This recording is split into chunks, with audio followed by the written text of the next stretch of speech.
¿Viste a la venerable Margarita?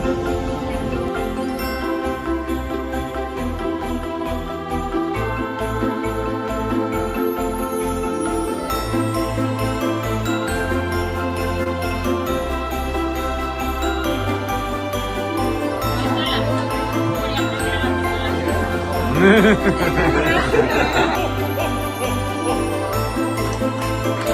nuestras almas, condena nuestras almas.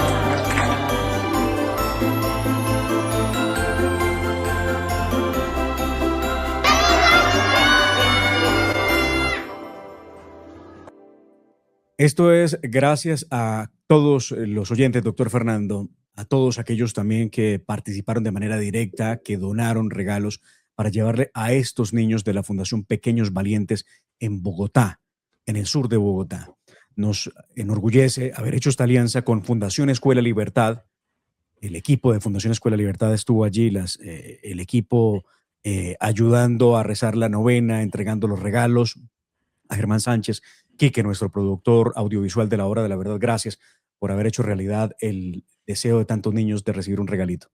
Gracias, doctor Fernando, también a usted por el apoyo siempre abierto y decidido para esta jornada que nos llena a uno de emoción. Esto era lo que queremos mostrarle a todos los oyentes. Gracias a cada uno de ustedes porque hicieron posible esas sonrisas de esos niños que están allí en esa fundación que se llama Pequeños Valientes. Están en tratamiento y en una lucha durísima contra el cáncer. Y con esto, pues, se les alivia la vida, doctor Fernando.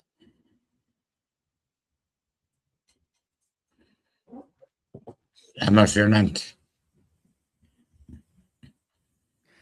Emocionante. Hermoso, emocionante. La sonrisa de un niño no tiene precio, doctor Fernando, no tiene precio. Gracias. No tiene precio. Gracias por los mensajes que están en estos momentos ustedes dándonos a través de las redes sociales. Excelentes, gracias a Dios, porque perdonas, por personas como ustedes van a ver a dónde pueden llegar seguramente. Bueno, Clarines, traté de leer tu mensaje, no lo entendí. Dimas, buenos días, muchas gracias. Buenos días, señores de la Hora de la Verdad. Rosa Ruiz, gracias por sus mensajes a esta hora y vamos con los titulares. Y bueno, mucha atención porque anoche, 18 de diciembre, se registró un grave ataque armado terrorista contra un batallón de instrucción y entrenamiento del Ejército Nacional en Aguachica, en el departamento del Cesar, que dejó por lo menos 6 militares muertos y 32 más heridos. También hay numerosos daños materiales en las instalaciones, según lo confirmó el ministro de la Defensa, Pedro Sánchez. De acuerdo con los testimonios en la zona, se escucharon fuertes detonaciones, lo que indicaría que las tropas fueron atacadas con artefactos explosivos y drones en horas de la noche. La explosión inicial, después de esa primera explosión, se desencadenó un combate en el sector. De acuerdo con información conocida hasta el momento, algunos de los explosivos habrían impactado directamente en el alojamiento donde se encontraban los soldados, lo que explica la magnitud de las afectaciones. En medio de la situación, las tropas del Ejército Nacional reaccionaron y adelantan operaciones para repeler el ataque en un escenario complejo debido a los daños estructurales causados por las explosiones.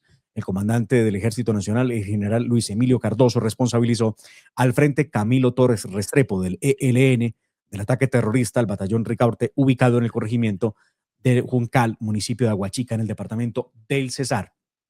Esto que ustedes ven en pantalla, y vamos a darle, Kike, uno de los videos, escuchemos el audio de la reacción, de lo que se vivió esta noche de terror por cuenta del ELN, mientras Gustavo Petro está hablando de cualquier cosa, menos de lo que le pasa al país.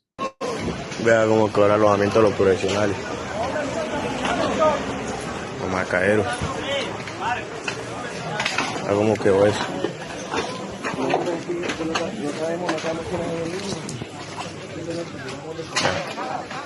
Este es el armamento, perro, porque usted se va para el hospital. ¿Qué otro podemos llevar? ¿Qué otro herido hay? Solo hay uno, solo hay uno. El armamento. Estas son las imágenes, doctor Fernando, de ese ataque terrorista que se registró anoche. Y las cosas no paran ahí. Ya les vamos a contar también de una alerta que hay para la fuerza pública en todo el país. No solamente para fuerza pública, sino también para quienes hacen uso del Buen Retiro quienes pertenecieron a las fuerzas militares y están hoy bajo amenaza en todo el territorio nacional. Después de esta difícil noticia, vamos a otra no menos alentadora. Si bien la Fiscalía solicitó prisión domiciliaria para los exministros Ricardo Bonilla y Luis Fernando Velasco, el Tribunal Superior de Bogotá ordenó su reclusión en la cárcel por considerarlos las cabezas del entramado de corrupción en la unidad de gestión del riesgo. Recordemos, doctor Fernando y oyentes de la Hora de la Verdad, televidentes, que este caso de la unidad de gestión del riesgo tiene que ver con la manera en cómo se direccionaron contratos y presupuesto para pagar favores políticos, votos a las reformas de Gustavo Petro en el Congreso de la República. Hay 2 presidentes del Congreso presos por este escándalo. Iván Name, por presuntamente haber recibido 3.000 millones de pesos para ayudar en los debates de aprobación de reformas como la reforma pensional, y 1.000 millones de pesos para Andrés Calle, presidente de la Cámara de Representantes, para exactamente lo mismo. Se estima que son más de 1.5 billones de pesos los que se robaron de la unidad de gestión del riesgo los miembros del gobierno de Gustavo Petro. Ha dicho gente como Luis Carlos Reyes, exministro de Gustavo Petro, que Petro sabía todo lo que estaba pasando y cuáles eran las movidas. Hoy tenemos la noticia, y ahí ustedes ven en pantalla, Luis Fernando Velasco, ministro del Interior que fue de Gustavo Petro, también a la cárcel por este mismo hecho. La magistrada Aura Alexandra Rosero, de la Sala Penal del Tribunal, indicó que la ausencia de cargo público de los implicados no neutralizan el riesgo. Dijo lo siguiente, abro comillas, pues la Fiscalía acreditó que las dinámicas investigativas trascendían el ejercicio formal del cargo. Se apoyaban en redes políticas, administrativas y relacionales previamente consolidadas y operaban a través de terceros, cierro comillas. La magistrada Rosero explicó que si bien se solicitó prisión domiciliaria, el riesgo no depende de la movilidad física, sino de la capacidad de articulación e intermediación propia de estructuras complejas de criminalidad contra la administración pública. La medida de aseguramiento privativa de la libertad del establecimiento carcelario resulta idónea, necesaria y proporcional para los imputados, fue lo que dijo la magistrada Rosero al final de esta audiencia. Ustedes ahí en pantalla tienen a Ricardo Bonilla, que está rodeado por hombres de la policía del CTI, que lo conducirían a esa hora de la noche a la cárcel. Ricardo Bonilla, exministro de Hacienda de Gustavo Petro. Que Gustavo Petro decía que era un hombre bueno. Ya les contaremos y les al oído haremos la relación de la defensa que intentó Gustavo Petro muchas veces de estos funcionarios. Desde la Casa de Nariño, Gustavo Petro se refirió pues, a la decisión de la magistrada Aura Rosero Vaquero del Tribunal Superior de Bogotá, quien impuso medida de aseguramiento en contra de los exministros de Hacienda y del Interior de su gobierno investigados por la presunta participación en el desfalco a la unidad de gestión del riesgo. Gustavo Petro defendió a Ricardo Bonilla asegurando que conoce perfectamente su trayectoria. Dijo, entre otras cosas, que conocía a Bonilla porque es un profesor de universidad y que lo conocemos y que saben de su doctorado en economía, como si ser doctor lo eximiera de ser una persona que no actúa bien, ¿no? El mandatario Petro no mencionó a Luis Fernando Velasco en esa intervención y advirtió que cualquier funcionario corrupto saldría del gobierno. Eso viene diciendo desde el día 0 y él los mantuvo a todos. Hay otros que se mantienen a pesar de las investigaciones, como puede ser el caso de Armando Benedetti o de su ministro del Trabajo, que también está imputado por la Corte Suprema de Justicia. No dijo nada de lo que está pasando de Carlos Ramón González, que sería el cerebro de todo este entramado de corrupción y que se encuentra asilado en Nicaragua y protegido por el régimen de Daniel Ortega. Carlos Ramón González, el dueño del Partido Verde, socio de Gustavo Petro, quien en infinidad de ocasiones le prestó dinero a las campañas de Petro. Por otro lado, recuerden ustedes, está Sandra Ortiz en la cárcel, consejera para las regiones, que tiene que ver con estos 2 ministros que están hoy en la cárcel, y también con Olmedo López, que fue el director de la entidad, de la unidad de gestión del riesgo. Un mega escándalo nacional por cuenta de los funcionarios de Gustavo Petro. ¿Sabía Petro de todo esto? Es la pregunta que nos hacemos los colombianos. Y ojo con este otro mega escándalo, porque es que aquí no paran los escándalos, uno peor que el otro. En las últimas horas se conoció de un negociado que tendrían en el Ministerio de Justicia del país para intentar sobornar y comprar permisos y salvoconductos que ayudaran a la aprobación del manejo de sustancias prohibidas en el país. Estamos hablando de una red de corrupción dentro del Ministerio de Justicia en la expedición y renovación de certificados de carencia de antecedentes para el manejo de sustancias químicas controladas. Oiga esta información, doctor Fernando y televidentes de la Hora de la Verdad. La información que publicó ayer en la noche en primicia Caracol Radio indica que se cobraba hasta 20 millones de pesos por cada documento legalizado para que pudieran tener manejo de este tipo de sustancias que son prohibidas y que requieren de permisos especiales ante el Ministerio de Justicia. 20 millones de pesos. Este es otro hecho mega escandaloso del gobierno de Gustavo Petro. Durante la instalación del mecanismo de seguimiento y monitoreo y verificación a los compromisos suscritos en Qatar entre el gobierno de Gustavo Petro y el Clan del Golfo, recuerde usted que este es otro intento, doctor Fernando y televidentes de la Hora de la Verdad, por lograr supuestos acuerdos de paz. El jefe de la delegación de los diálogos con ese grupo, Álvaro Jiménez, aseguró que la designación como grupo terrorista, eso fue lo que acaba de hacer los Estados Unidos, no afecta a los diálogos de paz, es lo que dicen ellos. Según las delegaciones, los compromisos buscan reducir la violencia en el territorio, impulsar su transformación social y avanzar hacia la transición del grupo criminal hacia una condición de ciudadanía plena. Esto no es otra cosa, doctor Fernando, que ofrecer impunidad a estos criminales del Clan del Golfo, que habrá que recordarlo, en época electoral en el año 2022 solicitaban a sus cuadros votar por Gustavo Petro y hoy están sentados hablando de la paz total. Oigan esta noticia también de la máxima gravedad.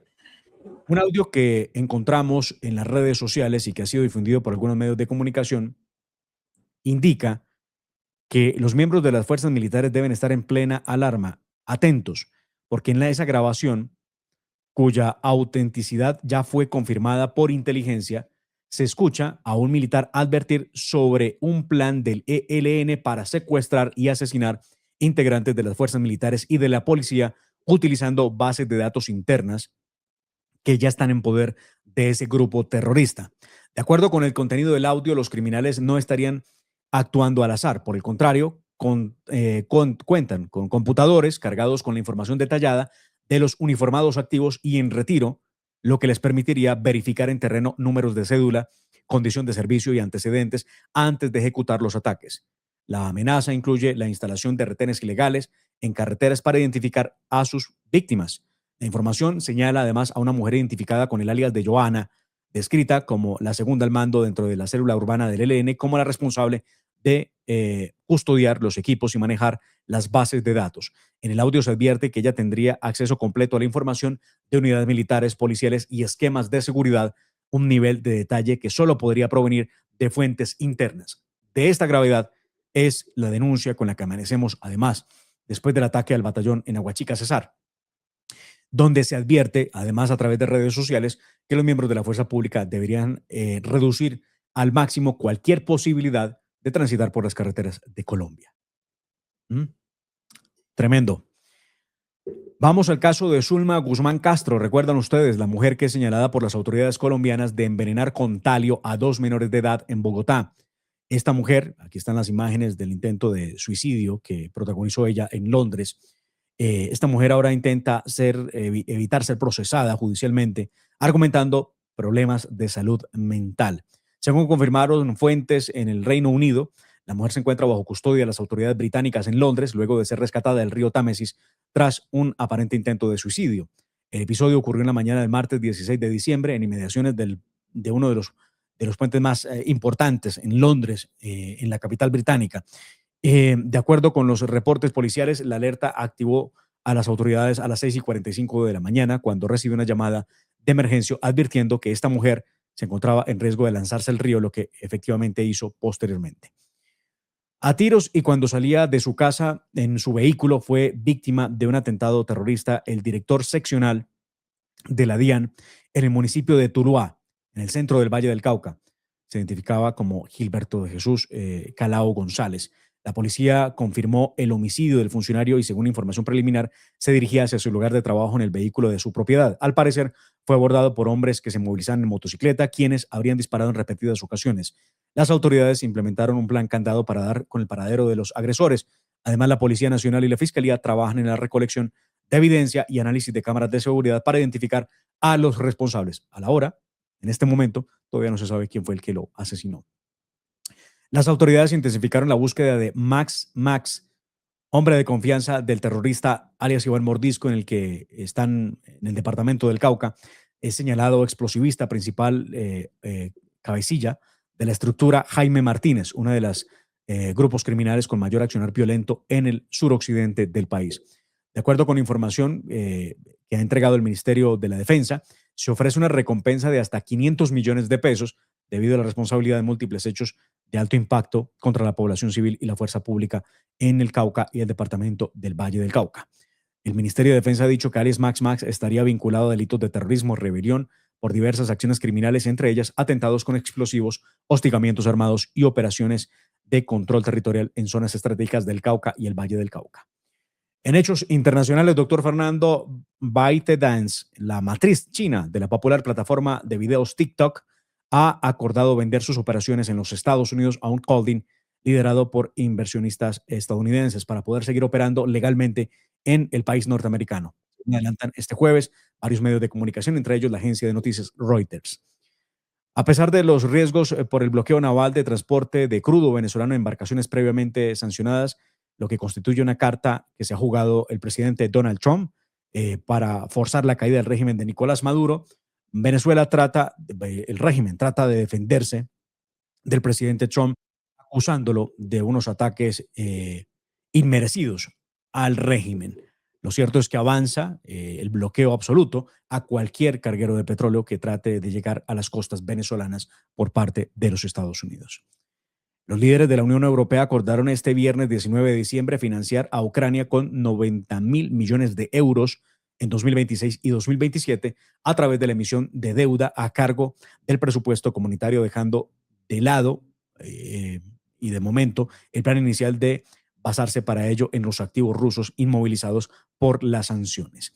Y a propósito del tema Rusia-Ucrania, el presidente ruso Vladimir Putin aseguró este viernes 19 de diciembre haber recibido ciertas señales de que Ucrania quiere dialogar con Rusia para poner fin a la guerra, pero aún no para cerrar la cuestión territorial. Vemos, sentimos y sabemos acerca de ciertas señales, lo que incluye a Kiev, sobre que ellos están dispuestos a entablar alguna clase de diálogo, dijo Vladimir Putin al comienzo de su intervención ante la prensa y la ciudadanía en directo por la televisión rusa. Este fue, doctor Fernando, el resumen de algunas de las noticias en Colombia y el mundo. No sé si usted quiera sumar alguna otra, doctor Fernando, para ir a su nota editorial. La violencia en el estadio Atanasio Girardot. Vamos con su nota editorial sobre ese hecho que presenciamos antes de ayer en la noche, que documentamos ayer en la hora de la verdad, doctor Fernando, donde se ve cómo con armas blancas se enfrentan los hinchas de los equipos, causando verdadero terror en la cancha.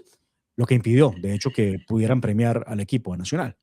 Es absurdo lo que vimos. Aquí están las imágenes. Vamos a su nota editorial. Es la hora de la verdad. Pasen la voz. Gracias a cada uno de ustedes que apoya esto que es periodismo independiente, que les informa con la verdad, con veracidad y con profundidad. Ya regresamos. En esta Navidad celebramos el nacimiento de la vida, la esperanza en la familia y la luz que guía nuestra libertad. Que esta temporada fortalezca nuestra fe, nuestros principios y el amor por nuestra patria. Feliz Navidad y próspero Año Nuevo lleno de verdad, justicia y libertad. Les desea la hora de la verdad.